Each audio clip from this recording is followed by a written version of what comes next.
See, the problem with you is you rarely exercise your self-discipline muscle. You just go with the flow. No backbone whatsoever. And that's perfectly fine until you start whining and complaining about your lack of success. That at some point along the way, we get confused and we misunderstand who we are. We start building this false sense of self around all the stories and all the labels and all the things. And we start living our life that way. And we get confused about how life works, how we interact with life. And we start living much smaller than we really are. See, if you go through life holding back, and most of us do, most of us, if we ask ourselves, have we done all we can do? Most of us will have to answer, no, we haven't. We've been holding back. We have ideas that we don't act on, things we want to do, we're afraid to take chances. You refuse to raise your standards. You refuse to push yourself. You refuse to give a little bit more, give a little bit extra. All that you have to do in order to start to pursue your dreams is take small actions every day that align your life in that direction. You have to be willing to be hungry enough to understand that if this is something that you are truly going after, then work has to be applied. You can't make excuses. You can't ask for a pass. And you got to understand that you got to pay a toll to cross the bridge. Whatever your answer is, you can do it right now, today, starting today, right? It's still possible. You can start doing that right now. It's empowering the present with the future. There is nothing stopping you from making it happen right now. You never, ever have to feel that way if you start doing it right now. And you can do it right now. The thing about self-discipline is that it is necessary for everything you do in your life. You have to be self-disciplined. And once you understand that you can always make a different choice and get a different reaction, and that's the power in your life, that's the power that you have, is no matter what's going on, you can choose to think differently, believe differently, see differently. All of those things are a choice. If you have a why, you can survive almost any how. Once you begin to discover who you are, then you really realize how you have been given authority and dominion over everything on the face of the earth, including all the dimensions of your life. But you can only do that through the struggle of life. Get better, grow and learn and develop and live. Live in defiance of the weakness and in rebellion against the decay. Fight them as they creep in with their offers of instant gratification and immediate rewards. Fight them for every inch they try to take. Do not surrender any ground ever. When you commit to something, you require yourself to bring all of your disparate components moving in a single direction, united in a single direction. So it's a unifying act. And then once having been unified, well, then you can bring that unity to bear on a variety of different tasks. But you have to bring it together first. So, and that makes sense developmentally. You see children start out as a disparate bundle of motivations and emotions sort of warring with one another. And then they can integrate that into single games that they can play with themselves. And then they integrate that with games they start to play with other people. And all of that is integration. It's not subjugation, it's not repression. Not if it's a good game, it's integration. You want to get integrated because then you have all the horses that are pulling your chariot pulling in the same direction. And you're much more likely to get to where you want to go then, and also much more likely to specify a good place to go. So that's that's something else conservatives have to teach young people, which is, well, get yourself disciplined. Well, why? Well, not so you're a slave, but so that you could be a master. To use a terminology that you're not supposed to use anymore. But, this is in relationship to yourself, not to others.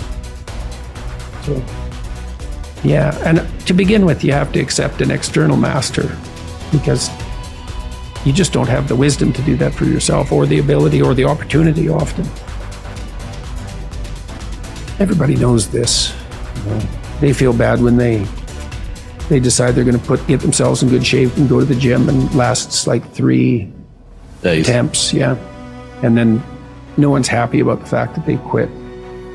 And they berate themselves for it. And we know that we need to go through a disciplinary process. And we need to subjugate ourselves to a disciplinary process. That's part of the problem with the constant harping about the, oppressive patriarchy. But you need a disciplinary process. So, well, that's just oppression and slavery. It's like, no, it's not. No more than a game is.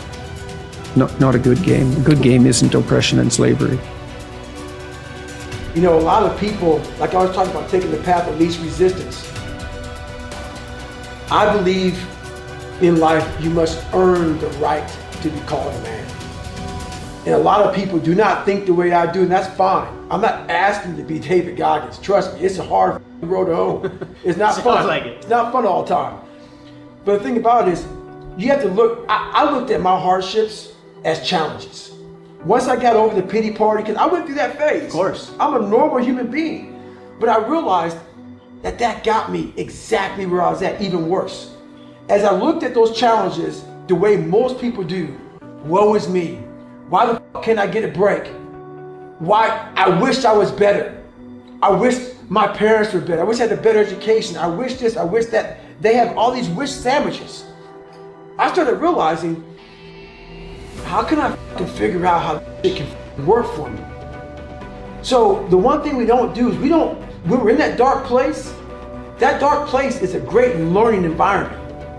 If you can sit back in a dark place and find quiet to just think, there's so much power in your failures, in your suffering. Because why? You're still alive. You're still here. So you gotta look at that shit. My God, man, this is power, man. Like, now I gotta flip this. How many men would be able to do what I'm about to do, what I'm about to try to do? Like, literally, what gave me strength was when I was at the worst of my worst. How many men would even fucking say they want to try to be a Navy SEAL? I'm at the worst spot of my life. Like, I can't even walk down the street, let alone run down the street. And I'm gonna now call a recruiter up and try to be a SEAL. There's a lot of power in that. But people don't see it there. They see it, man, that's stupid. I had this voice in the back of my head that I kept on running from. I was afraid of the water. I was afraid of dealing with things that made me feel unaccepted. I didn't accept myself. So I kept on going towards things that I felt good. Let me go this way. But something kept on saying, fuck you, you have it, man. You got it, man, but you're gonna have to fail a lot. But you have it. And like I said, that voice kept on haunting me, but that voice kept on saying, if you face it, you realize it's not that bad. Persistence is self-discipline in action. Your ability to persist in the face of all setbacks and temporary failures is essential to success in life. Napoleon Hill said, persistence is to the character of man as carbon is to steel. The primary reason for success is persistence, and likewise the primary reason for failure is lack of persistence, quitting too soon. There is a direct link between self-discipline and self-esteem. Each time you discipline yourself to do what you should do when you should do it, whether you feel like it or not, your self-esteem increases.